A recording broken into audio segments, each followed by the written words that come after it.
You remember me, right?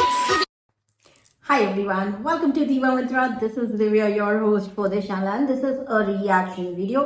मैं ये video क्यों बना रही हूँ बताती हूँ। बहुत सारे लोग, बहुत सारे ऐसे व्लॉगर्स हैं जो कोई देखने में कुछ है, कोई देखने में कुछ है, लेकिन सबके अंदर जो वास करती है वो ब्लैक मम्बा की आत्मा। ब्लैक मम्बा दुनिया का सबसे खतरनाक जहरीला सांप। ये मैं क्यों बोल रही हूँ मैं आपको बताती हूँ। क्योंकि अपना जो खरगोश है ना, लखनऊ वाला, बिल्कुल पागल हो चुका है, जिसको कहते हैं ना पूरी तरह से सटक गई है उसकी। मतलब खरगोश ने प्रूफ कर दिया उसके घर में कोई भी सही नहीं है। ना उसकी बहन सही है, ना उसके पापा सही थे, ना उसका भाई सही है, ना उसकी मम्मी सही थी, ना उसके जीजा जी सही हैं, ना उसका पति सही था, ना उसके ससुर। मतलब उनको तो असुर ही बना दिया था इसने। वैसे बाय द वे बोला था ना BF देखते हैं, बोले तो ब्लू पिक्चरें देखते हैं मेरे ससुर, बहू के साथ कैसे करें, ये सारी चीजें। लेकिन अब जो खरगोश है उसने अपने हिसाब से चीजें मैनिपुलेट करके बोल दिया है। नहीं, वो तो कभी कभी हो जाता है यार, इंसान ही तो है। कभी कभी हम वीडियो देखते हैं तो क्या होता है कि बीच में ना कुछ कुछ आ जाता है तो हम गलती से क्लिक कर देते हैं। तो हमने वही देख के इतना बड़ा हमने रूमर उड़ा दिया अपने असुर के बारे में, ससुर को असुर बना दिया पूरे वाईटी पे। क्या बात है यार, सही है तुम्हारा तो। उसके बाद बोलते हैं मेरे घर में मेरे को तो कभी अटेंशन ही नहीं मिला, क्योंकि मेरी बड़ी बहन भाग गई थी घर से, घर का माहौल खराब हो गया। उसी टाइम पे भाई को भी दिमाग की बीमारी हो गई और मुझे बाहर भेज दिया गया था। लेकिन मुझे प्यार और अटेंशन नहीं मिला गाइस, मुझे बिल्कुल प्यार और अटेंशन नहीं मिला मेरे माँ बाप का, क्योंकि उनका पूरा अटेंशन तो भाई की तरफ चला गया। तो बहन एक बात बताओ, फैमिली वैल्यूज नाम की कोई चीज होती है, राइट? फैमिली वैल्यूज तुम जब नाप तोल कर रही थी ना ब्लैक मम्बा की, ही सारा टेंशन भाई रहेगा मम्मी पापा का, और बहन ने भाग के मम्मी पापा को डिस्ट्रैक्ट कर दिया सब जगह से। तो मम्मी पापा भी खराब, बहन भी खराब, भाई भी खराब। फैमिली वैल्यूज नाम की चीज होती है। फैमिली होती है ना, क्लोज निटेड फैमिली जो होती है ना, उसमें सारी चीजें नाप तोल नहीं करते। लेकिन तुम तो बचपन से इतनी जहरीली हो, तुम बचपन से यही चीज देख रही थी कि तुम्हारे मम्मी पापा भाई के ऊपर ज्यादा ध्यान दे रहे हो, तुम्हारे ऊपर ध्यान नहीं दे रहे हैं। और अरे इन्होंने तो जो जहर उगला है भाई साहब, पूछो ही मत। इनकी मम्मी ने एक बार कहीं ना कहीं इनको बोल दिया था, या उनको कहीं लगता था कि इस हॉस्पिटल में बदल गई है। तो भाई मुझे नहीं पता कि क्यों लगता था तुम्हारी मम्मी को ऐसा, मुझे भी ऐसा लगने लगा जब से तुमने बोला है कि तुम बदल गई हो हॉस्पिटल। बट एनीवे, तो ये हॉस्पिटल में बदल गई हैं, इसलिए इनकी मम्मी ने पसंद नहीं करती थी। ओ माय गॉड, बचपन में ना मेरे को भी ये कह डराया जाता था तुम तो हॉस्पिटल में बदल गई थी। लेकिन मेरे दिमाग में, मेरा दिमाग इतना जहरीला नहीं है, मेरे अंदर ब्लैक मम्बा की आत्मा नहीं है ना, तो मैंने कभी सोचा भी नहीं कि कहीं ऐसा तो नहीं कि मेरे मम्मी पापा मेरे भाइयों को ज्यादा प्यार और मुझे कम प्यार करते हैं। और फिर उसके बाद आके उसको अब उगलो। कैसे कैसे लोग हो तुम लोग, क्या सिखा रहे हो कि फैमिली में किसी को पसंद मत करो, सबकी बुराइयां करो, आके पैसे कमाओ, घर की बेइज्जती करके पैसे कमाओ। इनकी मम्मी की अभी रिसेंटली डेथ हुई है by the way, I guess 1 या 1.5 महीना भी नहीं हुआ है, और इसने जहर उगलना चालू कर दिया ये कह के कि मेरी मम्मी को लगता था कि मैं तो हॉस्पिटल में बदल दी गई हूँ। ओह माय गॉड, ये कभी झूठ नहीं बोलती, ये कभी झूठ नहीं बोलती, ये बहुत ही बड़ी संतात्मा है। इनका कहना है कि इनके पति हमेशा इतना सब कुछ खराब था लेकिन इनका साथ देते रहे, लेकिन इन्होंने उसकी भी चड्डी उतार दी, उसको भी बख्शा नहीं, उसको भी इसी सोशल मीडिया पे उस के बाप के साथ इन्होंने नंगा किया। कितनी अच्छी हो ना तुम, हाय। पता नहीं क्या देखते हैं लोग तुम लोगों के अंदर, मैं समझ नहीं पाती हूँ। तुम लोग जैसी औरतें घर बर्बाद करती हैं, घर बसाती नहीं है। तुम लोगों को गलतफहमी है कि घर बसाती हैं। अच्छा, बार बार एक चीज का एहसान ये जो जताती रहती है कि जब मेरे पापा बीमार थे तो मैं उनको हॉस्पिटल लेके जाती थी, मैं उनको हॉस्पिटल लेके जाती थी। तो जो बच्चा सबसे पास रहेगा वही बच्चा लेकर जाएगा हॉस्पिटल, ठीक? साइक्लोन के घर का हालत देख लो, है ना? साइक्लोन अपने बड़े भाई का ध्यान नहीं रख सकती, माँ बाप बूढ़े हैं, बचा कौन? एक ही हट्टा खट्टा बचा उसके घर में, चाहे 36 का आंकड़ा हो, देखेगा वही। इसी को कहते हैं फैमिली, है ना? है ना? तुम लोगों के दिल में, तुम लोग के माँ बाप की गलती ये है कि फैमिली वैल्यूज डालना ही छोड़ दिया उन्होंने, या डालना भूल गए, या डाला ही नहीं कभी। आज के डेट में कहती है मेरी शादी में बहुत हंगामा होता। तो आप मुझे एक चीज बताइए, इंडिया की कौन सी शादी में हंगामा नहीं होता?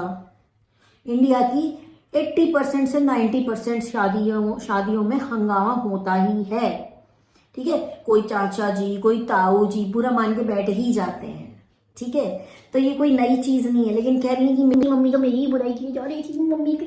और इन्होंने टाइटल में थंबनेल भी डाला है कि बोला गया था कि शादी के दिन पे बोला गया था गंदगी घर से हटाओ। तो वीडियो मैंने बनाया था, कचरे वाला आया घर से कचरा निकाल वाला, तब तो तुमने बुरा नहीं माना था। खैर कोई बात नहीं, इट्स ओके।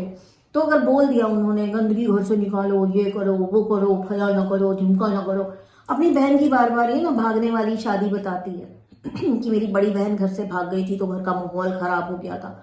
ऑब्वियसली घर से भागना नहीं चाहिए।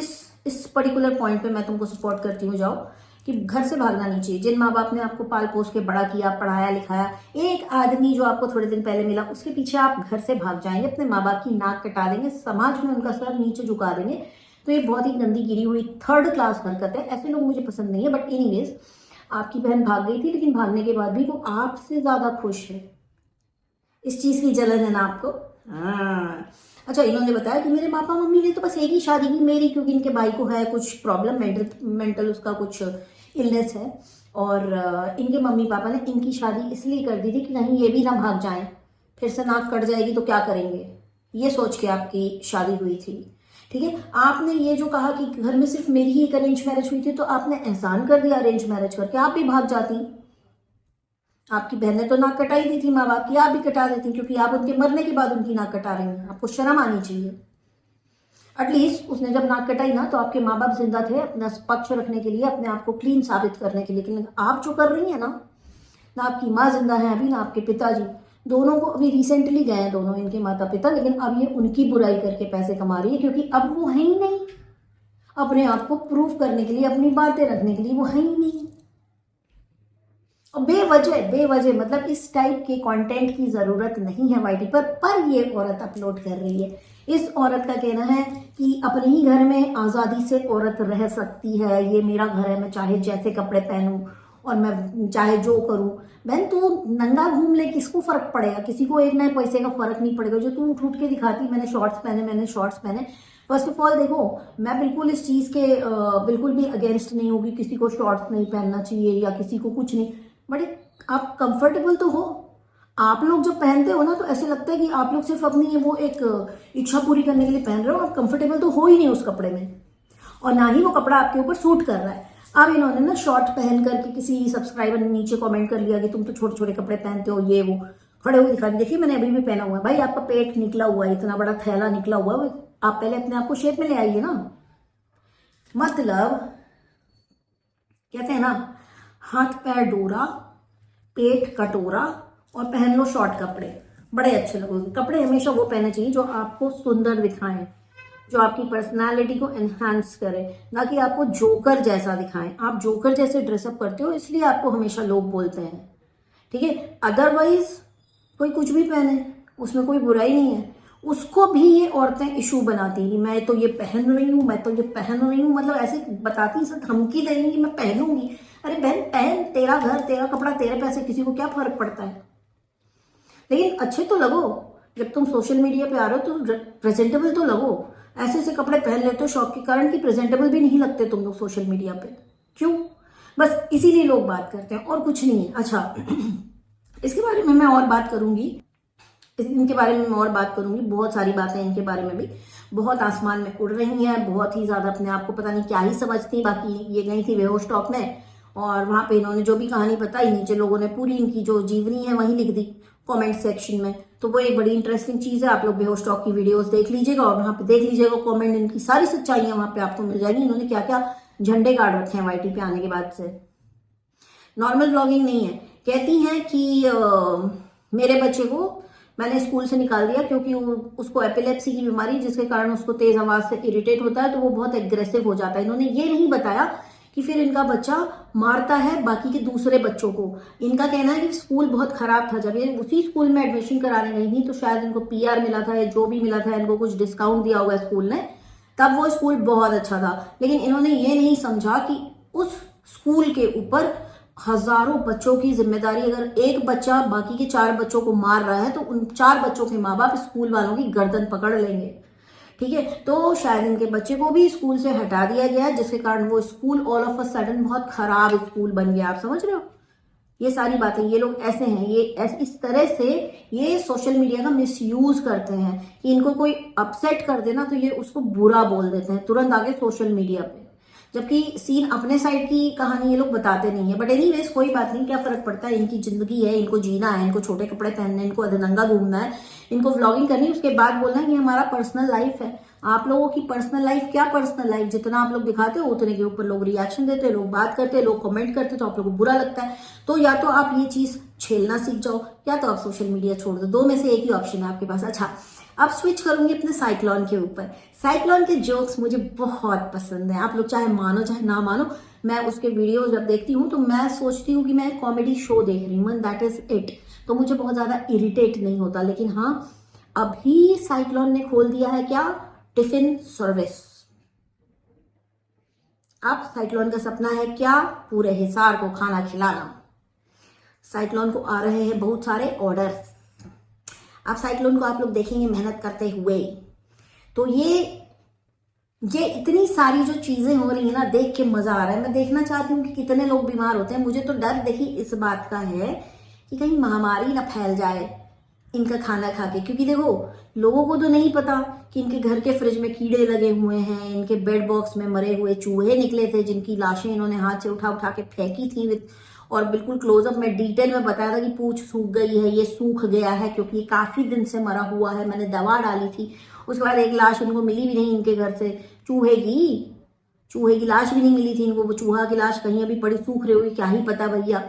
तो जो लोग इनका खाना खाने वाले हैं, एक चीज का है कि हाँ, थोड़ा सा बिक्री बढ़ेगी। वो डिस्पोजेबल लेकर के आई हैं, ये वो सेलो टेप नहीं लाए हो तुम, रबर बैंड लेके। रबर बैंड थोड़ी प्रोफेशनल लगता है, सब लोग सेलो टेप से चम्मच चिपका के देते हैं। तुम चम्मच के लिए सेलो टेप लेकर आओ, एक सेलो टेप अपने मुंह पे भी चिपकाना और बाकी उसके बाद खाना बना के देना। प्लीज व्लॉगिंग मत करना उस टाइम पे।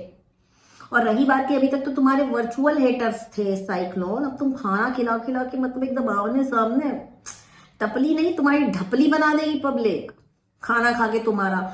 और रही बात की, मैं पूरे हिसार को खाना खिलाना चाहती हूँ। मैं कहती हूँ एक छोटा सा बच्चा है ना तुम्हारा 4 साल का, उसको पहले 2 टाइम खाना बना के प्रैक्टिस करो टिफिन बिजनेस की। वो अगर तुम्हारा खाना खा लेगा ना तो सब तुम्हारा खाना खा लेंगे। लेकिन वो तो तुम्हारे हाथ की सिर्फ फ्रेंच फ्राइज खाता है, जिसमें टेस्ट को ऐड करने की कोई जरूरत ही नहीं। आलू तल दो, निकाल दो, थोड़ा सा नमक डाल दो, हो गई फ्रेंच फ्राइज रेडी। तो तुम मतलब क्या खिलाने वाले हो लोगों को। साइक्लोन का ये भी कहना है कि दाल राइस खिलाऊंगी। दाल तुम्हारी अलग जाती है, पानी उसका अलग बहता रहता है, आधी कच्ची आधी पक्की दाल, ये खिलाने वाली है लोगों को। लोग ना सीरियसली इसको इनकी बैंड बजने वाली बहुत जल्दी। आप लोग टेंशन ना लीजिए, इनका टिफिन सर्विस का बैंड बाजा बारात सब निकालेगी पब्लिक। एक बार आके खा के देख तो ले पहले इनके पास। वैसे भाई द वे तुमको खाना वाना बनाना आता तो है नहीं, कितना मतलब तुम्हारे अंदर कितना कॉन्फिडेंस ज्यादा है ना, कि मतलब जो चीज आती नहीं है हम वही करेंगे भैया, हम वही करेंगे चाहे तुम्हें जो मर्जी कर लो, है ना। अब यहाँ पे मैं स्विच करूंगी कि सपना का कल वीडियो आया है और सपना ने घर शिफ्ट कर लिया है और सपना को कुछ भी नहीं दिया है उसके ससुराल वालों ने। लेकिन हाँ, उसने अपना सारा ही सामान लेकर के उस घर से अलग हो गई है। ये बहुत अच्छा किया है, क्योंकि ये अब सपना ने जो रास्ता अपनाया है, मेरे ख्याल से यही उसकी ग्रोथ का रास्ता है। जब तक आप सही, जिसको कहते हैं ना, मार्ग पे नहीं जाते, जिंदगी आपको ऐसे ही टॉर्चर कर करके सही मार्ग पे ले जाती है। ये सच्चाई है। और जब तक आप उस दरवाजे तक नहीं पहुंचते ना जो आपके लिए बना है, आपको तकलीफ होती ही रहती है, होती रहती है। ये तरीका है जीवन का। It's just a way of life जो आपको सिखाता है कि आपको कब कैसे क्या करना है। तो सपना ने जो किया अच्छा किया है, एंड आई सपोर्ट सपना फॉर हर डिसीजन। और हाँ, ये चीज है जरूर कि इतना उसने सहा है और उसके बाद उसने अब जाके बताया है। उसकी माँ को भी शायद नहीं पता था कि उसके साथ मारपीट होती थी। तो सपना ने क्योंकि ये सारी चीजें छुपाई, जिसके कारण उसका मायका भी वीक नजर आया उसके ससुराल वालों को, और उन लोगों ने इसलिए इतनी हिम्मत बढ़ गई उनकी। तो जिनके साथ भी ऐसा होता है ना, तुरंत बताओ अपने घर में।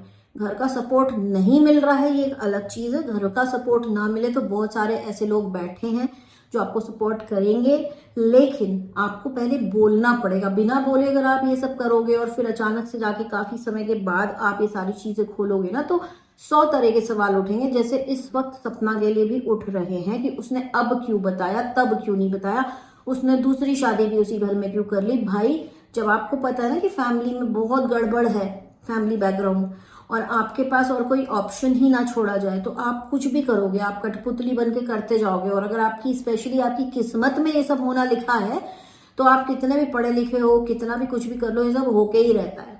कहते हैं ना, होनी को कौन टाल सकता है। तो ये सारी चीजें हुई हैं। तो आई थिंक अब उसने सही लिया है स्टेप जो भी लिया है, और अभी उसके साथ उसके लाइफ में सब कुछ अच्छा हो, लड़की आगे बढ़े, अपनी बच्चियों का देखे। और बस एक चीज जो मुझे थोड़ा सा बुरा लगा, मुझे नहीं पता कि इनके दो वो ऑगी और जेरी कहाँ पर है, but I really feel bad for those two fur babies कि उनकी लाइफ से लोग कम होते जा रहे हैं और उनका इंतजार जो है ना वो नेवर एंडिंग होता जा रहा है। वो मतलब वो अपने आँख से एक एक इंसान को कम होते हुए देख रहे हैं घर से, चाहे वो घर से चला जाए या उसके जो फर्स्ट 2 ओनर थे ना, रॉटवाइलर्स जो होते हैं ना, 1 मैन डॉग होते हैं, वो बार बार अपना इंसान चूज करते हैं और वो इंसान चला जाता है छोड़ के उन्हें। तो उनका वेट नेवर एंडिंग है, वो उनका वेट मुझे बहुत खल रहा है, मुझे बहुत बुरा लग रहा है उनके लिए, बिकॉज मैं खुद एक डॉग मॉम हूँ, मेरे 2 कुत्ते हैं जो मेरे बिना बिल्कुल नहीं रह सकते, तो उनके लिए बुरा लग रहा है। आई होप कि वो जहाँ भी हों, जैसे भी हों, खुश रहें दोनों बच्चे, और क्योंकि वो अपनी बात बोल नहीं सकते, यू नो, तो क्या ही बोलूँ उनके बारे में बहुत बुरा लगा, बट अदरवाइज सपना का अच्छा हो रहा है, तो सब कुछ बढ़िया है। I can see